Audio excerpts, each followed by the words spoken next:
Le cinéma est un art, mais c'est avant tout une œuvre collective. Et si nous mettons souvent en avant les acteurs ou les réalisateurs, on oublie néanmoins tous les métiers de l'ombre qui sont nécessaires pour fabriquer un film. Enfin ça, c'était avant. Bienvenue dans les métiers cachés du cinéma. Bonjour à toutes et tous et bienvenue dans un nouvel épisode du podcast des métiers cachés du cinéma. Aujourd'hui je reçois Camille Gruman qui est assistante de production. Bonjour Camille et merci d'avoir accepté mon invitation. Bonjour. Alors pour commencer, est-ce que tu peux te présenter et nous vulgariser un peu ton métier ? Donc je suis ce qu'on appelle maintenant communément assistante de production, mais déjà même le terme peut se discuter parce qu'en cinéma on est encore secrétaire de production. C'est un terme qui vient donc plus de l'audiovisuel, assistante de production, ou on parle aussi de coordinatrice de production. Tout ça, ça regroupe le même corps de métier. Donc j'exerce ce métier depuis 20 ans maintenant. Voilà, et je travaille aussi bien, donc je travaille sur des projets de fiction et aussi bien en cinéma qu'en télévision parce qu'on est polyvalent et qu'après le travail reste le même. Ok. Et du coup, pour toi, quelles sont les compétences et les connaissances principales qui sont nécessaires pour faire cette profession ? Alors, les compétences, je dirais en premier l'organisation, vraiment l'organisation, ce qui est vrai pour beaucoup de métiers, puisque j'entendais la script dire la même chose, mais ce sera vrai pour les costumes, ce sera vrai pour beaucoup de corps de métier. Mais donc être particulièrement méticuleux et organisé. On traite énormément d'informations, donc il faut savoir les hiérarchiser.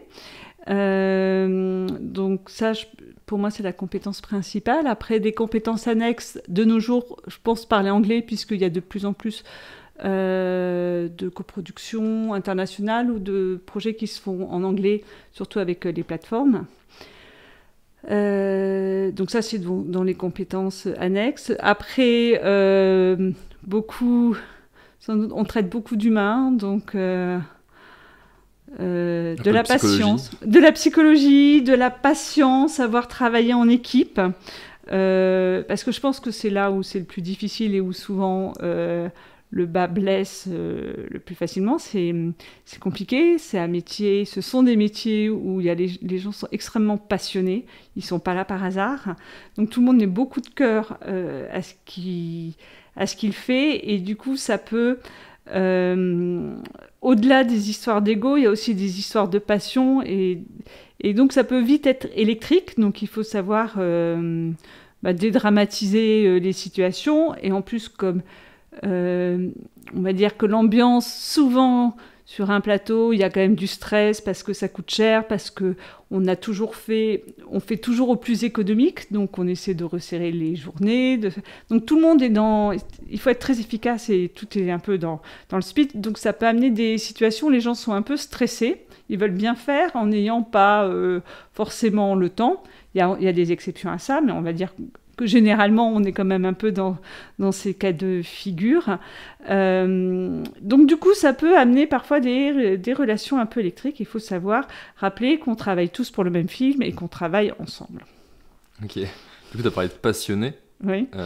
Toi, est-ce que de base, tu es une passionnée de cinéma et c'est ça qui t'a poussé vers le domaine du cinéma ? Et après, qu'est-ce qui t'a poussé vers justement le métier d'assistante de prod ? Alors, le métier d'assistante de production, ça s'est fait un peu par hasard. Mais après, passionnée de cinéma, tout à fait. Il y a très longtemps, enfin j'étais jeune, j'avais 13 ans, quand j'ai dit je veux travailler sur des films plus tard. Pour moi, c'était l'aventure. Partir sur un film, c'était partir sur une aventure, ce qui est toujours vrai. On s'investit et on rentre dans une aventure. Donc là-dessus, je ne me suis pas trompée. Et je rêvais de tournage, je rêvais de film. Et j'ai fait des études là-dedans. J'ai fait une classe cinéma, après une école de cinéma. Mais c'est pas ça qui m'a amenée à la production. Au départ, je voulais faire du montage. Et j'ai repris à un moment donné des études à l'université, et il y avait une offre de stage dans une maison de production qui cherchait un stagiaire. Alors j'ai un peu sauté sur l'occasion et je suis rentrée dans cette maison de production, et c'est là où j'ai découvert la production. J'ai eu une chance d'arriver au bon moment, au bon endroit au bon moment, avec des gens justement passionnés qui ont eu envie de m'apprendre des choses. Moi j'avais envie d'apprendre, enfin ça tombait bien parce que ça peut ça se passe pas toujours aussi bien les stages. Ils m'ont pris un peu sous leur aile et je leur ai bien rendu parce que j'avais beaucoup de désir et on a fait plein de choses ensemble. Donc j'ai découvert ce que c'était que les métiers de la production. Et du coup, on parlait des métiers de l'ombre du cinéma, donc ça c'est dans l'ombre de l'ombre des métiers du cinéma. Il n'y a pas plus discret et plus en retrait que le travail de production. Pourtant, c'est eux qui sont là les premiers et c'est eux qui sont là les derniers. Et c'est quand même le producteur qui va permettre que le film existe. Et c'est quelqu'un qui porte le film, le producteur, de A à Z du projet. Donc, on se retrouve au poste d'assistante de production. On est un peu au carrefour entre différentes choses parce qu'on travaille pour la production et on représente la maison de production sur le plateau. Et évidemment, donc, le producteur, c'est lui qui a l'argent et c'est lui qui dit que sans doute ça coûte trop cher et qu'il faut, même s'il y a aussi des exceptions, mais vraiment rares, mais qu'en général tout est trop cher et qu'il va limiter les dépenses, il veut avoir le plus beau film pour le moins cher possible, ce qui est normal. Donc parfois ça crée des tensions avec les techniciens qui évidemment ils veulent toujours plus et il y a parfois un peu des rapports de force. Là en ce moment, c'est dans l'audiovisuel, pas dans le cinéma, il y a des séries de grève pour l'augmentation des salaires. Donc en gros, ce sont les techniciens qui sont contre les producteurs, contre les syndicats des producteurs, mais qui représentent les producteurs en ce moment. Donc parfois c'est un peu tendu et donc nous, assistants de production, on reste un technicien, on fait partie du monde du tournage et des techniciens et en même temps on représente au même titre que le directeur de production, que l'administratrice, pas que l'assistante de production. On représente aussi la production et on travaille pour eux, donc on est un peu au carrefour entre les deux. Et j'admire quand même les techniciens, ne se rendent pas forcément compte des risques que prennent les producteurs. De lancer un projet, de le porter, je trouve que c'est un très beau métier. Donc, voilà ce qui m'a amené, ce qui m'a fait découvrir la production. Et après, ce qui a fait que je suis devenue assistante de production. Au départ, je faisais donc cette maison de production qui m'avait pris sous son aile. Une fois que j'étais arrivée au bout de mes possibilités de stage, ont quand même au sein même de la maison, mais qui m'a permis donc de voir beaucoup de choses et de voir le début des projets, la fin des projets, de savoir ce qui se passait dans une maison de production. Ils ont bien insisté auprès des directeurs de production qui travaillaient chez eux pour qu'ils me prennent sur des tournages de films. Donc j'ai commencé à la régie, ce qui est une des branches de la production, de l'organisation du tournage. Et un jour, par hasard, une amie qui était assistante de production et qui devait quitter le projet sur lequel elle était m'a dit tu me remplaces. Mais je sais pas, je suis pas prête. Ah si, ça va bien se passer, tu me remplaces. Et hop, j'ai commencé là et je me suis plus arrêtée depuis. Donc toi, tu as suivi un cursus assez classique, mais pas forcément pour devenir assistante de production. Et du coup, est-ce qu'il y a des cursus qui permettent de se diriger directement vers la production ? Alors, je sais qu'il y a des BTS en audiovisuel sur production et administration, puisque nous avons régulièrement des stagiaires. Et je ne connais pas très très bien les filières et les BTS, donc je ne pourrais pas dire. Maintenant, on a des jeunes qui débutent, qui ont des bacs plus 5, parce que ça leur permet aussi d'avoir des conventions de stage et de pouvoir travailler sur des films et qui se disent qu'on apprend sur le tas mais qu'il faut être là et trouver un moyen d'être en place. Et donc les écoles, c'est un bon moyen. Mais donc a priori, il n'y a pas besoin d'avoir un bac plus 5 parce qu'il y a besoin d'avoir l'esprit pragmatique et surtout, avoir envie d'apprendre, je pense être humble et savoir qu'au départ, on ne sait rien et qu'on apprend de film en film. Donc moi, j'ai eu la chance d'avoir des gens, j'ai trouvé, qui m'ont merveilleusement bien formée. Mais voilà, il faut accepter de se former. On sort des études, on arrive sur un film, et ben voilà, là commence réellement la formation. Parce que ce qu'on va apprendre, c'est tellement des choses pratique. Je pense qu'en école de production, on apprend énormément sur tout le fonctionnement des financements du CNC, des demandes d'aide, mais qui ne va pas concerner le travail de l'assistante de production ou secrétaire de production sur le plateau. Ça va concerner un autre poste, l'assistante de production dans la maison de production qui va assister le producteur. Et ce n'est pas le même travail, même si on prend le relais et que sur les documentaires, par exemple, c'est elles qui font notre travail, ou elles ou ils, c'est eux qui font notre travail sur le tournage parce que c'est tout petit. Et donc ils peuvent aussi le gérer. Mais bref, dans les écoles, on va plutôt apprendre généralement ce que c'est que la production et pas pragmatiquement ce qu'est un tournage avec les tâches quotidiennes qui sont à effectuer sur le tournage. Sur tes projets, du coup, tu es crédité sous différents termes, comme tu en as parlé au début, assistant de production, secrétaire de production. Il y a eu également Housing Coordinator, j'ai pas trouvé la traduction. Quelle est la différence entre ces postes, s'il y en a une ? Et ce que je disais aussi tout à l'heure, coordinatrice de production. Donc au départ, alors je pense que les différents termes viennent déjà proprement parler de l'évolution du métier par rapport au terme de Housing Coordinator. Alors ça, c'est encore autre chose, parce que c'était donc là sur un très gros projet. Et donc, quand on tourne en province et quand on tourne, l'assistante de production peut, selon les projets, s'occuper aussi des hébergements et des voyages. Si le projet est très gros, il y aura quelqu'un de dédié aux hébergements et aux voyages. Mais parfois, c'est l'assistante de production. Et quand c'est pas en province, mais qu'il y a un comédien à faire venir à Paris, qu'il faut prendre des billets de train, qu'il faut trouver des hôtels, ce sera l'assistante de production. Si à un moment donné, ça prend trop de place, on prendra quelqu'un pour le faire. Et là, c'était donc un très gros film. Et donc, tout était très compartimenté. Et donc, je m'occupais exclusivement des hébergements. Ce qui est donc un peu parallèle au métier d'assistante de production, puisque là, c'est plus contractuel. Mais ça reste, on va dire, dans le champ d'action d'une assistante de production. Et donc, du coup, je vais reparler un petit peu de comment ça se passait avant. C'est-à-dire quand j'ai commencé il y a 20 ans. Il y a 20 ans, il y avait 3 ordinateurs sur le tournage, sur le plateau. Celui du directeur de production qui faisait le devis. Celui de l'administratrice qui faisait tout ce qui était les payes, les paiements des factures, etc., toute la comptabilité, et l'ordinateur de la secrétaire de production qui faisait donc tout ce qui était courrier de A à Z. Les autorisations de tournage, c'est nous qui les tapions. Les feuilles de service, on avait des papiers que nous donnait la mise en scène, on les mettait au propre. On faisait les courriers de l'équipe décoration. On faisait absolument tout. Donc ça avait un sens d'être secrétaire de production. Plus évidemment les contrats, une partie du travail qui reste aujourd'hui actuel. Entre-temps, tout le monde s'est mis à avoir des ordinateurs, donc tout le monde s'est mis à devenir autonome. On ne s'occupe plus maintenant des courriers de qui que ce soit. Ils font leurs courriers eux-mêmes. Donc du coup, ça s'est recentré. Mais ceci dit, à ce moment-là aussi, le poste de coordinatrice faisait sens. Le terme de coordinatrice faisait sens, bien que ça ce soit le terme anglo-saxon. C'est chez les anglo-saxons qu'on dit coordinatrice de production. Parce que c'était celle qui coordonnait tous les métiers, puisque c'était le directeur de production était un petit peu occupé ailleurs et tout passait par elle puisqu'elle faisait tous les documents papier.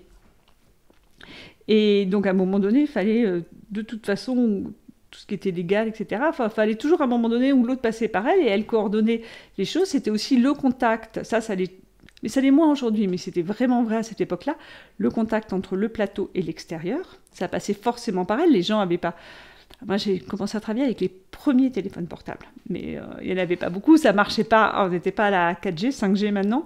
Donc, et les téléphones, ils étaient éteints en permanence, donc les seules personnes qu'on pouvait appeler, c'était soit le directeur de production, mais quand il est sur plateau, son téléphone est éteint, soit la secrétaire de production qui prenait tous les messages, le laboratoire l'appelait, et qui après allait passer les messages aux bonnes personnes, enfin réorienter les informations, parfois c'est les agents, les visites, etc. Bon, maintenant tout le monde est devenu beaucoup plus autonome, tout le monde envoie ses courriers soi-même, la régie fait ses propres demandes d'autorisation, ça passe plus du tout par la secrétaire de production, et donc on aurait pu imaginer qu'on aurait eu moins de travail.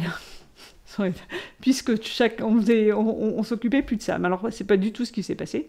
D'abord, les normes administratives se sont complexifiées. Et déjà, donc maintenant, il y a tous les mails à lire, puisqu'on reçoit, comme dans tous les métiers, des tonnes et des tonnes de mails que personne n'a le temps de lire, si ce n'est, il faut qu'il y ait quand même quelqu'un qui les lise au cas où on passera à côté de quelque chose d'important en production. Donc, au poste d'assistante de production, c'est un peu une nécessité quand même de lire les mails, de les archiver ou de regarder si on n'est pas en train de passer à côté de quelque chose d'important. Le directeur de production, par exemple, sur un film normal, enfin un film d'un budget moyen, n'a pas du tout le temps de lire tous les mails. C'est absolument impossible.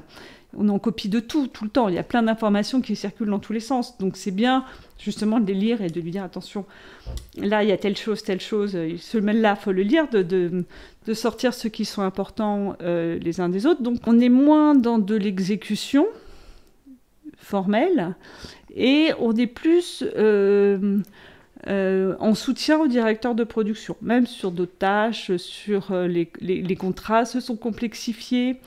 Énormément de jeux. Quand la communication était limitée, du coup, les choses étaient beaucoup plus simples. Moi, j'ai pas connu l'époque où il n'y avait pas de téléphone.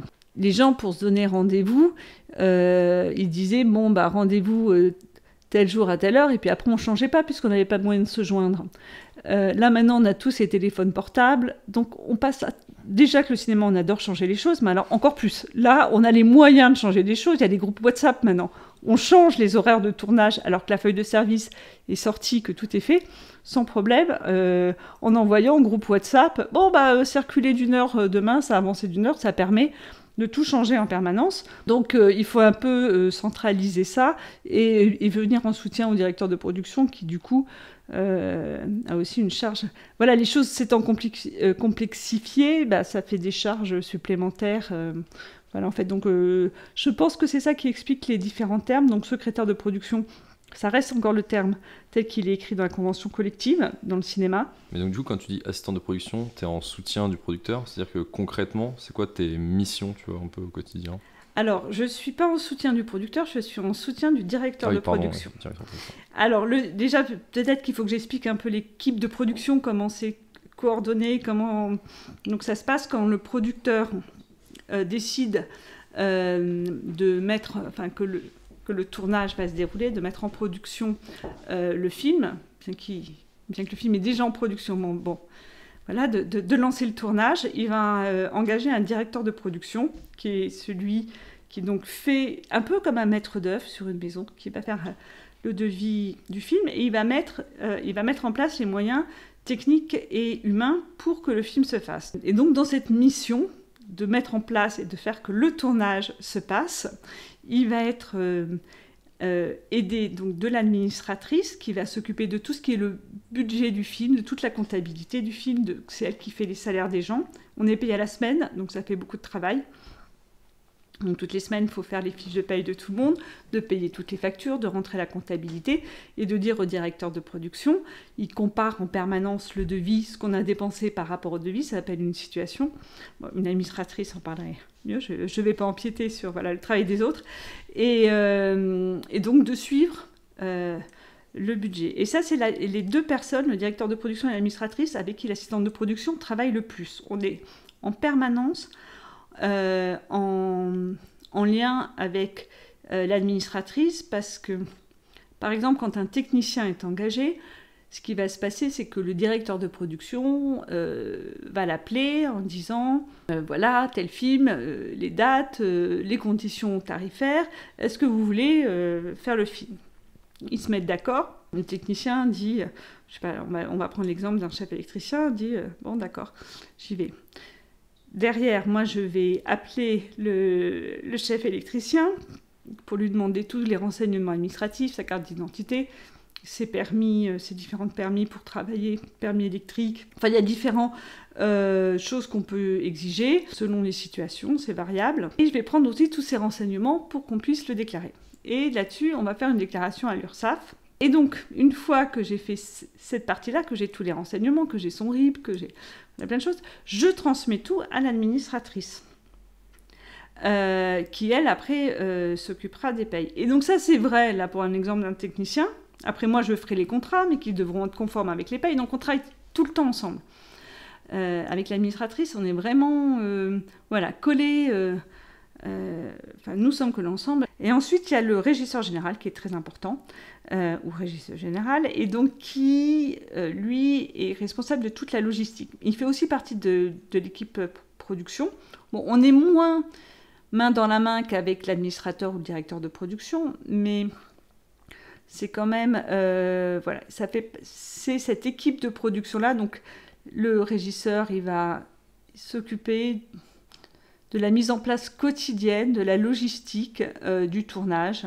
Où est-ce qu'on gare les camions, de négocier les décors, de trouver des annexes pour faire le maquillage, pour installer le bureau de production, de où est-ce qu'on va mettre la cantine, comment la cantine va avoir de l'eau. Et après, de toutes les choses, de tout ce qui peut se passer sur une journée de tournage et sur un plateau, et où il faut des gens pour régler les problèmes, et ben en général, ça atterrit dans les mains de la régie. Parce qu'on prenait l'exemple tout à l'heure de la tondeuse à gazon qui est à 10 km et qu'il faut arrêter pendant une prise parce qu'on l'entend au son, on va envoyer un régisseur arrêter la tondeuse à gazon. Il n'y a personne d'autre sur le tournage. Donc ils viennent en secours à tous les problèmes. Et comme on travaille ensemble et que tous les problèmes aussi arrivent un peu sur le bureau du directeur de production, on vient aussi en secours parfois à tous les problèmes. Il y a des problèmes par moments très très éloignés du cinéma, mais parce que tout d'un coup, on a un comédien américain qui débarque en France et avec ses enfants, et qu'il faut absolument trouver un prof de flûte traversière pour le petit dernier qui fait de la flûte traversière, et évidemment qui parle anglais, dans le meilleur des cas, s'il ne faut pas qu'il parle, je ne sais pas, une langue improbable, parce qu'en fait, l'enfant ne parle lui-même pas anglais. Enfin bon, voilà, on se retrouve dans des situations à devoir chercher des choses parfois improbables, et ça atterrit généralement sur le bureau à la fin de l'assistante de production. Bon. Donc nos tâches peuvent être très variées, on va dire c'est quand même pas le quotidien et les tâches de base de l'assistante de production, mais donc on assiste, là où encore on assiste le directeur de production, c'est qu'une fois... Donc on va mettre en place tous les contrats. Lui, il va négocier des grandes lignes, mais après, sur les contrats techniciens, il n'y a absolument aucune négociation à avoir. Il y a des conditions, et les contrats, c'est des contrats types qu'on répète, qu'on met en place. Par contre, au niveau des contrats comédiens, une fois que... Alors les comédiens principaux, ce qu'on appelle les comédiens bankable, c'est-à-dire qu'ils amènent du financement, généralement c'est négocié par le producteur. Mais il négocie souvent les grandes lignes, c'est-à-dire le montant, et après bon, il discute de 2-3 points importants, mais il y a toujours énormément de choses qui vont être plutôt pratiques, de savoir est-ce qu'il aura un chauffeur exclusif, pas exclusif, une loge pour lui, etc. Ça, c'est des choses qui vont être négociées après par le directeur de production.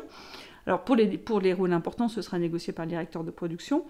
Et après, donc quand les rôles sont moins importants et que de toute façon, c'est des comédiens qui n'auront pas de chauffeur, qui n'auront pas de maquilleur, qui n'auront pas... Enfin, ils auront le maquilleur qui est mis à la disposition de tout le monde, mais il n'y aura rien de très spécifique pour eux. Le directeur de production négocie le montant du cachet. Donc le montant, combien sera payé le comédien par jour. Et ensuite, c'est nous qui faisons les allers-retours de contrat avec l'agence. Et puis après, donc tous les comédiens qui, pour le coup, sont vraiment des gens qui débutent, qui n'ont pas beaucoup de carrière, c'est pareil, eux, généralement, c'est plutôt très facile parce qu'ils n'ont rien. Enfin, ils n'ont rien. Ils ont leur salaire, voilà, mais ils vont pas avoir droit de regard sur les photos, ils vont pas avoir de place spécifique au générique, ils vont pas... Donc voilà, donc ça va très très vite. Mais tous ceux qui sont un peu entre les deux, parfois il y a des grandes discussions avec les agents et voilà, et on est au cœur de ça parce qu'il faut qu'on allège le travail du directeur de production. Donc ça revient à pourquoi est-ce qu'on est l'assistante du directeur de production. Il faut qu'on allège son travail, on va pas l'embêter alors qu'il a plein de choses à gérer pour voilà, des choses que nous on peut gérer et qui se discutent et où on a les arguments pour défendre aussi ce qu'on a à défendre. Ok, mais du coup, là, tu as parlé pas mal de tout ce que tu faisais en amont du tournage. Mais du coup... Parce que ça se mélange, en fait. Alors, effectivement, donc on a tout un travail qui est de préparation. Alors, si on prend un film classique français aujourd'hui, on va dire que 8 semaines de tournage, petite production française, on aura 5 semaines de préparation avant et en gros 3 semaines de finition. Donc nous, on travaille sur un temps qui est plus étendu que le temps du tournage lui-même. Et on est tout le temps en préparation et tout le temps en finition, en fait. Donc pendant ces 5 semaines de préparation, on prépare le tournage. Mais pendant le tournage, quand on est au début du tournage, on prépare la suite du tournage.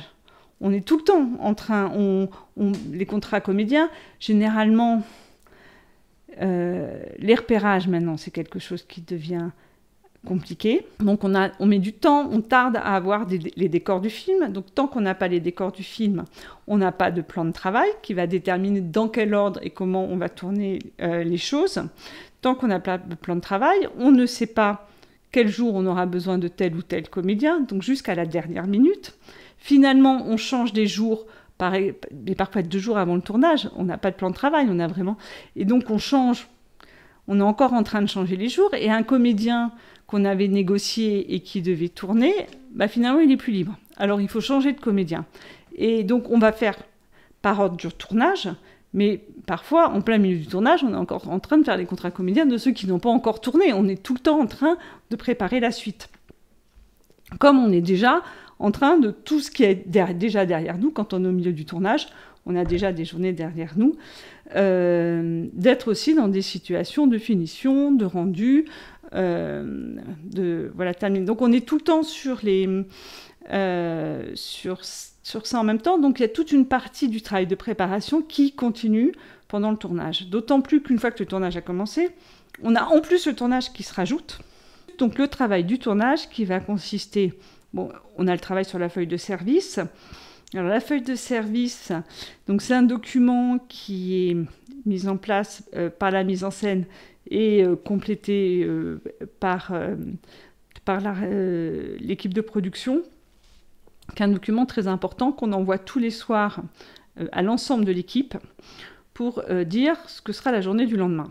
Très précisément, avec le détail des séquences, de l'ordre dans lesquelles on va les tourner, du minutage, des raccords. Enfin, il y a énormément d'informations sur tout le déroulé dans ce qu'on fait. Et donc, c'est un document qui sert à tout le monde pour savoir qu'est-ce qu'on fait demain. Les électriciens, avec ça, ils vont commencer à préparer ce qu'ils doivent sortir du camion, et ainsi de suite pour tous les postes. Mais c'est aussi un document de production, parce que c'est envoyé à tous les coproducteurs, et ça inscrit noir sur blanc ce qui est fait. Ça permet donc aux coproducteurs de suivre, de savoir qu'on fait les séquences qui ont été prévues au scénario, de suivre l'avancée du film. Ça permet, dessus, il y a aussi les renforts, donc ça permet après que les renforts soient payés, que tout le monde ait leurs coordonnées. Voilà, c'est un document vraiment indispensable à tous les corps de métier et singulièrement nécessaire à la production, puisque c'est notre outil de travail. Et cette feuille de service, en plus, donc, qu'on prépare, qu'on élabore et qu'on envoie le soir, on ne l'envoie le soir, il y a tout un rituel par rapport à ça, qu'en fin de journée.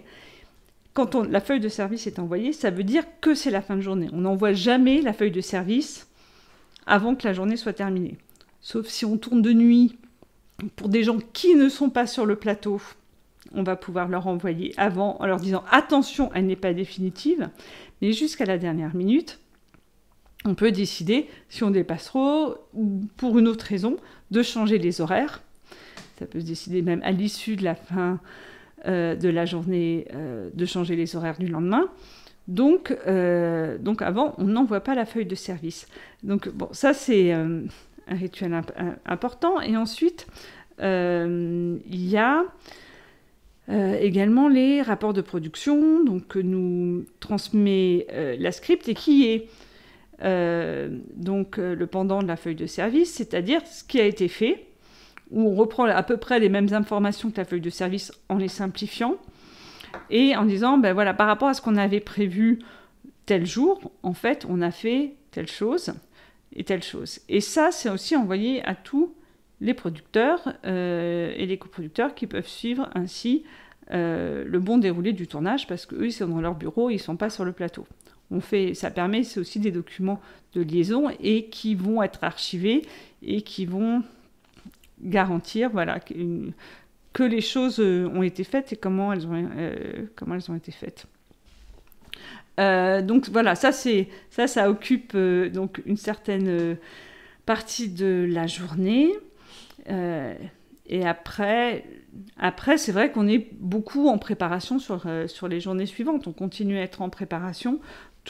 Et après, ça va être gérer des urgences, des demandes qui n'existaient pas et qui tout d'un coup existent, et des changements. Parce que voilà, tout d'un coup, il pleut à verse et on était en extérieur, et en plus, c'est raccord avec une autre séquence où il faisait beau. Finalement, on va décider au dernier moment de tout changer. Donc, voilà. Et alors, tout changer, c'est beaucoup de temps, beaucoup de coups de fil. C'est rappeler tout le monde pour savoir si les gens sont libres aux nouvelles dates. Parce qu'il y a des gens, ceux qui sont sur le plateau et qui sont embauchés pour toute la durée du tournage, eux, on sait qu'ils sont libres. Ils sont là, ils sont avec nous. Voilà, ça, c'est pas un problème. Mais il y a plein d'intervenants extérieurs, comme les cascadeurs, comme les effets spéciaux, qui sont pas là tout le temps, à qui on a donné des jours d'intervention. Et tout d'un coup, si ça change, et ben voilà, faut les rappeler, faut voir s'ils sont disponibles, faut voir, bon. Et là, il y a beaucoup d'allers-retours et beaucoup d'appels. Et ça, ça prend beaucoup de temps, et c'est aussi un des grands quotidiens de l'assistante de production.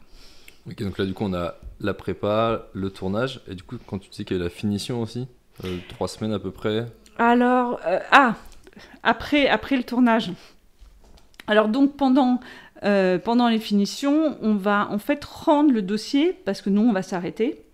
Et donc, on transmet le dossier aux gens qui vont prendre la suite, c'est-à-dire au tout début la post-production, parce qu'il y a de plus en plus de gens chargés de la post-production, tout ce qui est le montage son, le mixage, voilà, tout ce qui se passe avant la sortie du film, et même après, au-delà de ça, le film il continue à exister, et il y a des gens dans la maison de production qui vont prendre le relais. Donc nous, on leur... voilà, les choses ne s'arrêtent pas, et donc il faut qu'on leur transmette. Donc il y a des dossiers, il faut mettre de l'ordre dans tous les dossiers de production en cours. Ensuite, pendant cette période aussi, on fait ce qu'on appelle la Bible de fin de film, parce qu'il y a une Bible de production au début du film, on appelle ça une Bible, c'est très solennel. Je ne sais pas d'où vient le terme, mais voilà. Et donc la Bible de production, de début de film, c'est un document qu'on donne à tous les techniciens et les comédiens, où il y aura la liste technique, la liste artistique, donc liste technique, voilà, comme ça on a les coordonnées de tous les gens sur le film, si on a besoin de joindre les autres, et c'est quand même, on s'en sert tout le temps, on est tout le temps en train de communiquer, donc c'est un document très important. Un des premiers documents qu'on commence à mettre en place, le premier jour où on travaille sur un film, c'est commencer à faire le début de la liste technique avec les numéros de téléphone et les coordonnées des gens qu'on a déjà qui sont embauchés sur le film. Ensuite, la liste artistique, bon, ça va servir surtout aux postes qui sont en rapport avec les comédiens, la maquilleuse ou le maquilleur, la coiffeuse ou le coiffeur. Ensuite, il va y avoir la liste des fournisseurs et la liste des décors, où ça, c'est utile de savoir où est-ce qu'on va tourner tel jour, quel décor a été choisi, enfin, quel lieu a été choisi pour tel décor. En gros, c'est les choses principales. Plus, il y a le plan de travail, donc tout le prévisionnel du film jour par jour. Donc du coup, c'est quand même surtout beaucoup de tâches administratives et contractuelles que tu fais. Est-ce qu'il y en a d'autres que tu aurais oublié de citer ? Alors, dans les tâches très importantes dont l'assistante de production s'occupe, il y a les autorisations de tournage pour les mineurs. Parce que donc, en France, la législation, on n'a pas le droit de faire travailler un enfant de moins de 16 ans. Or, dans le cinéma, comme dans le spectacle vivant en général, on a parfois besoin d'enfants. Donc, il faut qu'on demande une dérogation à la DRIEETS. Donc, c'est un dossier qui est un peu complexe. Enfin, n'est pas complexe, il est un peu lourd. Il faut que les enfants, ceux qui sont des rôles, passent une visite médicale. Il y a pas mal de papiers à rassembler. Donc ça se fait en amont, en préparation, avec les parents des enfants. Et c'est toute une partie. La manière dont on présente le dossier, alors on leur donne le scénario, il y a des psychologues qui interviennent, des médecins. Quand le film est un peu compliqué, ce qui est le cas, il y a la manière de présenter les choses, il y a ce que la production va mettre en place pour accompagner les enfants, psychologiquement ou au niveau de leur travail scolaire, s'ils ratent énormément l'école. Et ça, c'est une très grosse responsabilité, parce que si on n'a pas, quand les rôles sont importants, si on n'a pas les enfants, on ne peut pas tourner. Et c'est vraiment un dossier qu'on gère de A à Z, les autorisations de tournage des mineurs. Il y a aussi, au niveau de la direction du travail, on a le droit de travailler 48 heures par semaine. Ensuite, on peut demander des dérogations pour travailler plus. Et parce que le cinéma, notre convention collective nous permet de travailler plus par semaine, mais il faut quand même demander l'autorisation à l'inspection du travail. Donc il y a des dérogations à demander à l'inspection du travail sur le temps de travail hebdomadaire. Il faut que la demande soit raisonnable. Et voilà, on est en charge de faire ces demandes de dérogation sur le temps de travail. Et donc il y aura d'autres comme ça démarches administratives. Et du coup, comme tu disais, toi tu arrives très très en amont du film. Et du coup, à quel moment t'es appelé? Est-ce que c'est les dires de prod qui ont déjà un assistant, une assistante de production qu'ils connaissent, avec qui ils ont déjà travaillé, qui s'est bien travaillé? Ou est-ce que c'est une autre personne qui t'appelle? Comment ça se passe? Comment tu rejoins l'équipe concrètement du film? Donc, il y a effectivement des directeurs de production avec qui j'ai déjà travaillé, qui me rappellent. Et qui me rappellent plus ou moins en amont. C'est très variable. 6 mois avant... Alors, 6 mois avant, ça, c'est très, très mauvais. En général, le projet a le temps de ne pas se faire ou de se faire 9 mois plus tard. Enfin, voilà. Ça, c'est des très, très mauvais coups de fil. 6 mois, 6 mois avant, c'est beaucoup trop tôt. Et il peut encore se passer beaucoup de choses. Les projets sont semés d'embûches. Et parfois, c'est de la dernière minute, quelqu'un d'autre qui donne mon nom. Tout d'un coup, il n'y a pas d'assistante de production. L'assistante de production s'est cassé la jambe, ne peut plus faire le film. Je ne sais pas... différentes configurations. Et là, il y a des gens qui donnent mon nom avec qui j'ai déjà travaillé. C'est vraiment du réseau. Donc, ça peut être le régisseur, l'administratrice. Après, c'est du réseau.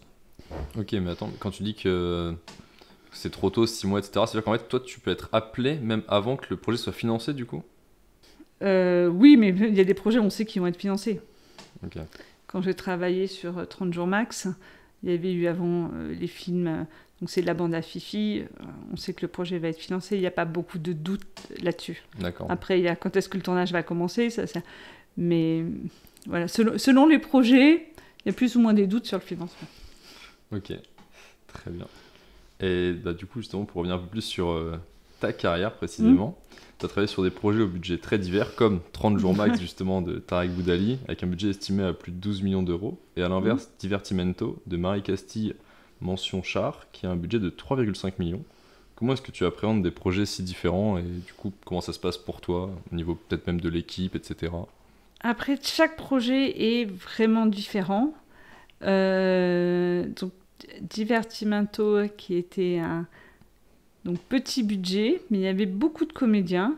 Et sur ce film, j'ai eu la chance d'avoir une assistante pour travailler avec moi. Du coup, je travaillais principalement sur les dossiers des comédiens et de l'assurance aussi, parce que je gère aussi les relations avec l'assurance. Le contrat d'assurance est mis en place par le directeur de production, mais après tout le lien, et quand il y a des sinistres à déclarer, par exemple, quand il y a des soucis, tout le lien avec l'assurance, je vais le gérer. Donc, je m'occupais de ça, des liens aussi. Il y avait énormément de questions sur ce film de droits musicaux.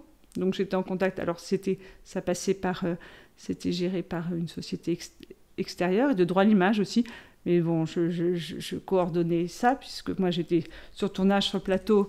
Donc, j'étais en contact avec eux, avec les placements de produits aussi. Quand mon assistante, elle allait s'occuper beaucoup plus des techniciens, par exemple, et de faire justement les déclarations à l'URSSAF et de récupérer les renseignements des techniciens. Donc, c'était réparti entre nous deux. voilà, le travail. Et puis elle travaillait sous ma supervision. Et donc c'était un tout petit budget. Et sur 30 jours max, où il y avait... Ce qui veut dire un film où il y a énormément de renforts tous les jours. Hein. On a des cascadeurs, on avait beaucoup d'effets spéciaux, on coupait des routes, donc ça veut dire 20 personnes en renfort à la régie pour arrêter la circulation quand on fait les prises. Donc ça veut dire des gens qu'on embauche tout le temps. On est tout le temps en train d'embaucher des gens pour une journée, pour 2 jours. Et donc c'est beaucoup de travail ça pour l'assistante de production. Et là j'étais toute seule, alors qu'il y avait beaucoup plus en quantité de travail. C'était plus... Du coup, il y a des choses que j'ai moins pu affiner par rapport au suivi proprement dit du film.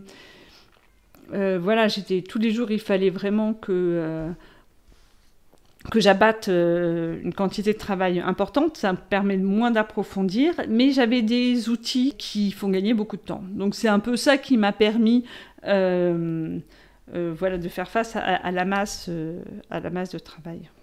Et à l'inverse, tu as travaillé sur des projets internationaux, comme le téléfilm Daddy de Giacomo Battiato, désolé pour la prononciation, le long métrage Amour, amitié et petites infidélités de Greg Lombardo, ou encore la série The New Look. Est-ce qu'il y a des particularités lorsqu'on travaille sur des projets justement internationaux ? Alors, là, c'est 3 projets très différents. Et le projet, on va dire, le plus international là-dedans, dans ces 3 cités, c'est Daddy de Giacomo Battiato, donc, qui était un magnifique projet. Voilà, sur lequel j'ai vraiment été heureuse de travailler, donc il y a une vingtaine d'années maintenant. Et c'était donc une coproduction européenne sur laquelle il y avait des Allemands, des Italiens, des Anglais et des Français. Donc déjà, c'était fantastique de travailler avec des pays aussi différents. On avait des techniciens qui venaient des différents pays, le réalisateur donc était italien, des comédiens qui venaient des différents pays. Et en plus, donc sur ce film, on tournait dans le sud de la France, dans les alentours de Marseille. Et en plus, on tournait sur donc une équipe comme ça, cosmopolite, et sur différents lieux de tournage. On a tourné à Marseille, à Aix-en-Provence, à Saint-Rémy-de-Provence, et en plus, on se déplaçait. Et là, ça a été la découverte de beaucoup de choses. Pour moi, c'était la première fois que je faisais une coproduction européenne, donc des rapports entre les différentes productions. Là, c'est pareil. Alors, les Anglais... qu'on n'a pas vu, mais les ingénieurs du son étaient anglais, donc c'était les Anglais qui avaient fait leur contrat et qui s'occupaient de faire leur contrat, et nous on s'occupait d'eux sur place. Donc moi j'étais la secrétaire de production, il y avait une coordinatrice qui s'occupait justement des comédiens et de toutes les relations entre les différentes coproductions, et qui parlait très très bien l'anglais. Ça c'était indispensable, puisque voilà, il faut une langue commune. Et moi je m'occupais des techniciens français, puisque comme on tournait en France, on avait quand même beaucoup de techniciens français, et aussi des questions d'hébergement un petit peu. Voilà, par contre, pas du tout les voyages, il y en a eu très très peu, si j'ai dû les faire. Je me souviens plus, c'était il y a longtemps. Et bon, voilà, ça c'était vraiment un cas d'une coproduction. Ensuite, sur le film de Greg Lombardo, c'était pas une coproduction. Là, c'était justement suite à Daddy, qui était donc pour moi une expérience magnifique. J'ai trouvé que je parlais pas assez bien anglais, quand même. Et je suis partie à New York, progresser en anglais, travailler mon anglais. Et quand j'étais à New York, j'ai travaillé sur ce film, mais donc c'était une production américaine, c'était un film indépendant américain. Et alors là, c'était une découverte de comment on travaillait aux États-Unis, qui n'était pas du tout comment nous, on travaillait en France. Là, j'étais donc en aide à la production, je débarquais. Alors déjà, ça a été radical pour moi, pour mon travail en anglais. Je me souviens, le premier jour... où, comme il n'y avait pas beaucoup de sous, le premier jour où je débarque, l'assistante de production qui me donne un téléphone et qui me dit maintenant tu vas appeler toute une liste d'entreprises pour leur demander du placement de produits, pour qu'on ait tu leur expliques le film et pour qu'on ait, je sais pas, des choses pour la régie, enfin des choses gratuites pour le film. Et je la regarde, j'ai dit mais est-ce que tu es sûre que je suis la meilleure personne pour faire ça, avec la manière dont je parle dont je parle anglais, elle me fait, bon écoute, au moins tu as lu le scénario, pas moi, donc tu le feras beaucoup mieux que moi. Donc vas-y. Et elle m'a lancé là-dedans. Et voilà. Et j'y suis allée. Et c'était... et tout était assez drôle, mais bien parce qu'il y avait le choc des cultures aussi. Donc c'était très marrant. Et dans ce que j'ai découvert en France, quand j'étais chauffeur, enfin quand j'étais stagiaire régie et que je transportais les comédiens le matin, il fallait absolument qu'on parte, qu'on ait la feuille de service du comédien qui forcément l'avait perdue, l'avait oubliée, qu'on la prenne dans la voiture et qu'on l'ait avec nous pour qu'il sache ce qu'il va faire pendant la journée. Donc c'était, si jamais on prenait pas la feuille de service, c'était limite la faute professionnelle, on se faisait engueuler, quoi, t'as oublié la feuille de service, c'est pas bien. Et donc là, pareil, à un moment donné, je vais chercher un comédien, donc je réimprime une feuille de service pour lui donner. Et là, tout le monde me regarde, mais Camille, qu'est-ce que tu fais? Ça va pas? Je fais, je fais une feuille de service pour le comédien. Mais tu n'as pas le droit de donner la feuille de service au comédien, il n'y a que le premier assistant qui peut donner la feuille de service au comédien. Bon voilà, ça c'était quelque chose que je ne savais pas. La hiérarchie n'est pas la même. Le poste du premier assistant est beaucoup plus important là-bas, même si c'est un poste important en France, mais c'est un superviseur général de plein de choses. Le régisseur, il n'y a pas vraiment de régisseur là-bas. Donc il y avait ce qu'on appelle un location manager, donc c'est celui qui s'occupe des lieux et des décors.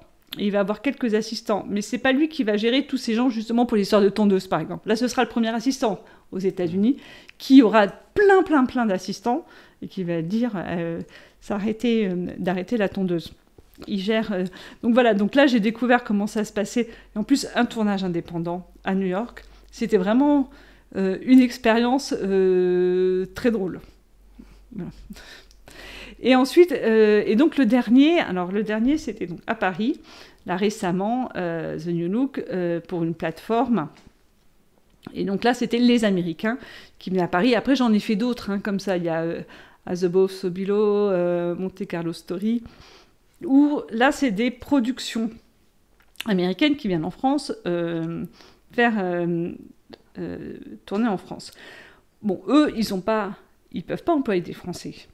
Ils ne peuvent pas mettre en place, ils ne connaissent rien quand ils viennent ici, donc ils sont obligés de passer par une production exécutive française, qui donc, eux, ils vont m'employer, et ils vont employer tout le monde. C'est eux qui vont mettre en place la possibilité d'un tournage. Alors là où c'est très différent par rapport à un film français, c'est que on a des clients. En gros, les Américains, les étrangers, c'est souvent des Américains, mais ça peut être, parfois il y a des Chinois, ou ça peut être n'importe quel pays qui décide de faire un film qui se passe en France.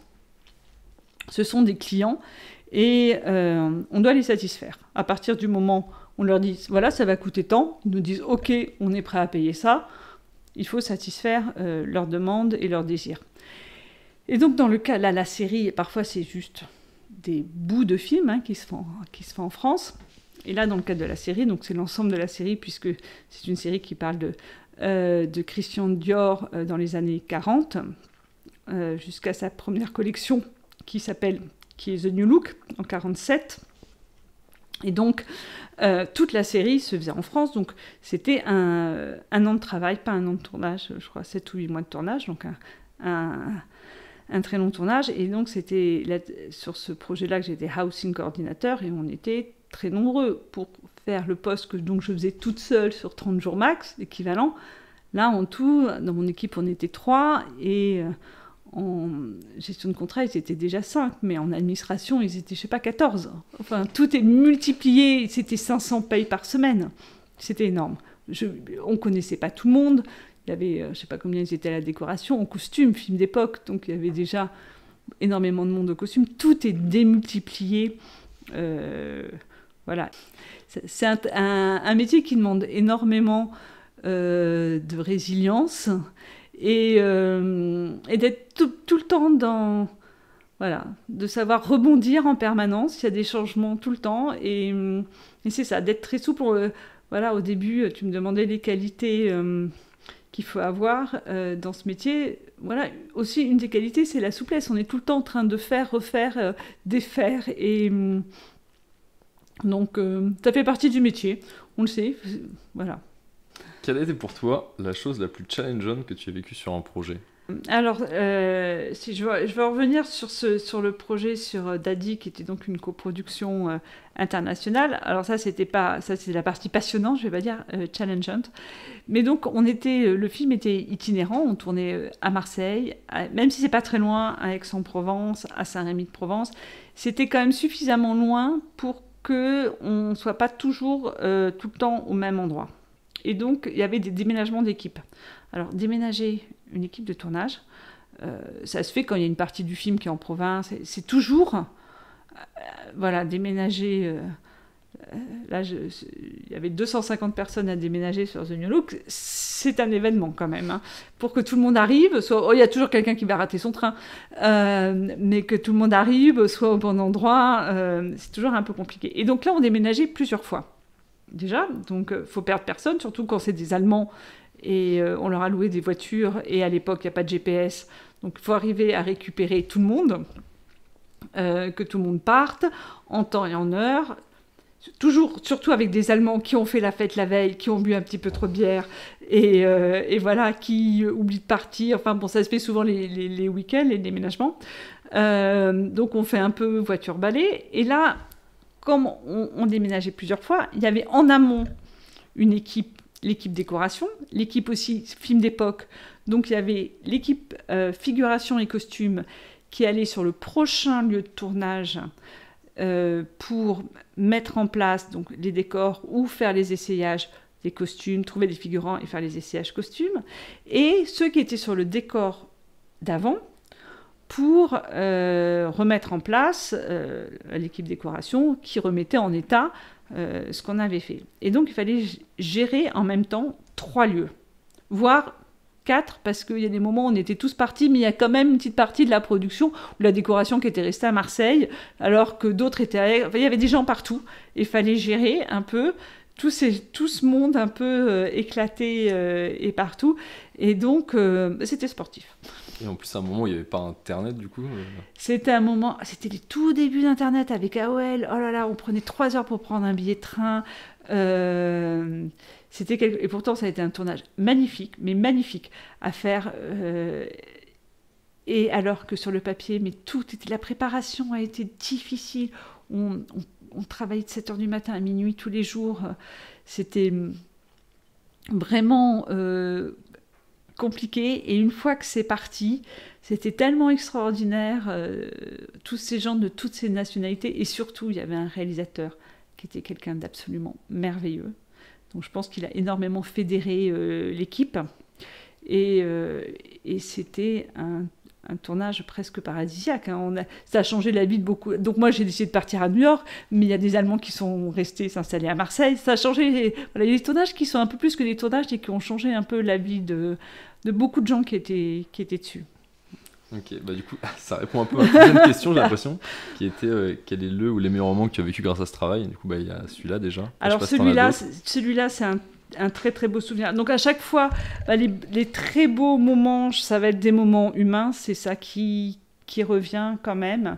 Et donc bon, cette aventure-là était vraiment... En plus, c'était un très beau film, c'était un beau projet. Enfin, voilà, il y a rien à dire que de positif sur ce projet, qui est resté très anonyme après dans sa diffusion, ce qui est un peu triste, alors que c'était vraiment un beau produit. Et il y a un autre film que j'ai fait, alors très très différent, qui s'appelle The Film, et c'était aussi une histoire très collective, parce que ça a été réalisé par un réalisateur de Bobigny, qui a toujours travaillé à Bobigny, qui était extrêmement soutenu par sa ville, et là, il y avait une énergie collective, mais qui venait... Donc on a tout tourné à Bobigny, dans des conditions... Alors il y avait plus ou moins un studio dans un hangar, mais tous les figurants, c'était des gens que lui connaissait, qui étaient sur place, qui étaient des gens qui habitaient là et qui avaient envie de défendre leur ville, parce que c'était un projet très positif sur la banlieue. Et donc il y avait cette énergie familiale. C'est un film sur lequel il n'y avait pas beaucoup d'argent, mais toutes les portes nous étaient ouvertes, tellement il y avait ces engouements pareils autour du réalisateur, qui était quelqu'un d'absolument merveilleux. Et et local, parce que on était soutenus par la ville, par les habitants de Bobigny, et alors que on a tourné dans des cités, dans des quartiers difficiles. Et ça s'est super bien passé parce que les gens étaient avec nous, et donc il y avait cette espèce cette énergie collective qui était absolument magnifique et qui nous a qui est un grand souvenir aussi de découvrir qu'on peut faire un film. Parce que une des choses qui me plaît beaucoup dans le cinéma et que j'aime beaucoup, c'est le côté artisanal. Et on est quand même en train de fabriquer quelque chose, et que c'est quelque chose d'artisanal, mais de collectif. Il faut arriver à mettre toute l'énergie collective dans la même direction. Et voilà, donc The Film est un très bon exemple de ça, de film bricolé parce qu'on n'avait pas beaucoup d'argent, mais voilà, où tout s'est très bien passé. Et après, quand on est sur des très très gros projets comme The New Look, là on est dans quelque chose de beaucoup plus industriel. Mais à la fin, il y a quand même toujours une petite part de créativité sur le plateau. Après, moi j'en étais très très loin, c'est tellement gros sur The New Look que j'avais plus trop accès à ça. Mais sur un petit projet, on est tous très proches les uns des autres. Sur un énorme projet, mais voilà, à la fin sur le plateau, ça restera toujours, on est en train de fabriquer quelque chose, et ça reste, je pense, toujours assez artisanal, et il n'y a pas beaucoup de différence entre un énorme film où on va mettre, on aura peut-être plus de lumière et plus de techniciens, mais ça reste du cinéma où celui qui part tout seul aller filmer les feuilles dans les arbres, ou je ne sais quoi.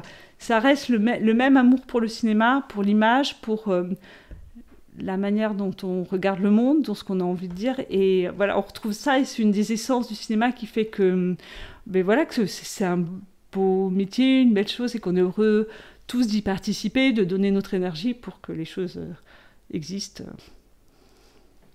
C'est beau.